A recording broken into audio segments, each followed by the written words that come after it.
This tells the story of a dark day. The sun even went dark.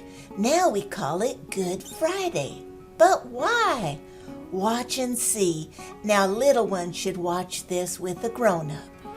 Hi kiddo, I'm Grandma Goodie, and I'm going to tell you a Bible story.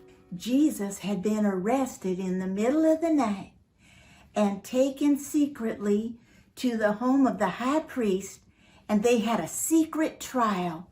And they already knew that they were planning to convict Jesus no matter what. They finally asked him, "Are you the Messiah? Are you the Son of God?" And Jesus was under oath. He had to tell the truth. And he said, "Yes, it is as you have said. And you're going to see me sitting on the clouds of glory on a throne right next to God." And they said, "We heard enough. That's enough." Because they didn't believe it was true. And if it wasn't true, and he said that, they had a law that you couldn't say you were equal with God or you were the Son of God. So they said, "He broke that law. We're going to kill him." But they didn't have the right to do it because they were under Roman rule. So they had to get the Roman government to find him guilty so they could get him executed legally, even though it wasn't right. And so they sent Jesus off to be tried in front of Pontius Pilate. That was the name of the governor there. And he talked to him and he listened to witnesses. And he said, "This man is not guilty. I've listened to everything you have to say, and this man has done nothing that deserves being put to death.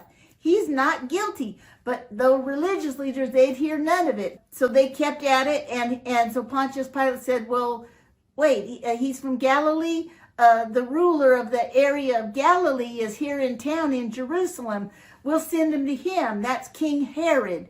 So Jesus went to King Herod, and King Herod asked him a bunch of questions, and Jesus just kept his mouth shut. And the Roman soldiers beat him up, and they dressed him up like a king and made fun of him. And they put a crown of thorns on his head, and then they beat him over the head with a reed. And they were saying, "Oh, King of the Jews, King of the Jews." And they're just making fun of him. They spit in his face. They shamed him terrible like.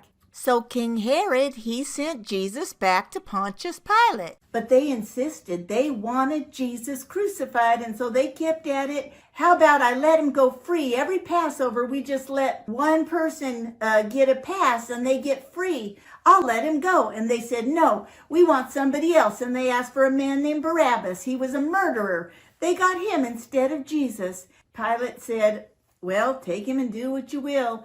So they sent Jesus off to be crucified. Now Jesus was carrying his own cross at first, but a man named Simon from Cyrene, that's a city in North Africa, he happened by, and the soldiers seized him, and they made him carry Jesus's cross. So they took him outside the city of Jerusalem, and they were taking him to a place called the Place of the Skull. It was a hillside that kind of looked like a skull if you looked at it the right way. And I'd been to Jerusalem, and I tell you, we were walking around on the top of the walls around the city of Jerusalem, and I look over across this bus station. It was a busy road there. Right there across the road, there was a hill still standing there today. And I looked at it, and it looked like the face of a skull. And I thought, "Oh my goodness, right there, that's right where Jesus had to crawl up that hill." 2 other men were also led out with Jesus to be killed. Now, both of them had broken the law. They were both guilty. And the soldiers brought them to the place called Skull Hill, and there they nailed Jesus to the cross. And he hung between the 2 guilty criminals. One was on his right-hand side, and one was on his left-hand side. While Jesus was hanging there suffering with nails through his hands and nails through his feet, Jesus prayed, "Father, forgive them. They don't understand what they're doing." And all of the religious leaders and all the people standing around, most of them, they were making fun of Jesus. They're saying, oh, if you're the king of the Jews, come down off that cross. And they nailed a sign above his head, because usually they'll nail up on the cross what they were convicted of, what their crime was, why they were dying. So on Jesus's cross, he hadn't done nothing wrong. And so they just nailed a sign up there that said, this is Jesus. He's dying because he's the King of the Jews. Now, there are 3 crosses. Now, Jesus was hanging in the middle. And there was a man over here on his right-hand side. And there was another man over on his left-hand side. And the man on his left-hand side started making fun of him and said, hey, if you're the Messiah, if you have all this power, why don't you get yourself off that cross and get us off too? And then the one who was over here on the right-hand side, he yelled back to the other guy on the other side of Jesus. And he said, stop it. What are you saying? Have you no respect for God? You and me, we are guilty. We deserve to die. This is punishment we deserve. Jesus, this man has done nothing wrong. And then this man over here on his right-hand side, he said, Jesus, remember me when you come into your kingdom. And you know what that tells us? He believed in Jesus. And he believed in Jesus's kingdom. And Jesus answered him. And he said, what I am about to tell you is true. This very day, you will be with me in paradise. It was about noontime, and strange things started to happen. At the brightest moment of the day, it was like the sun went out. The whole sky turned dark. And suddenly, the curtain that was in the sanctuary of the temple that kept people separated from the presence of God was torn down the middle from top to bottom.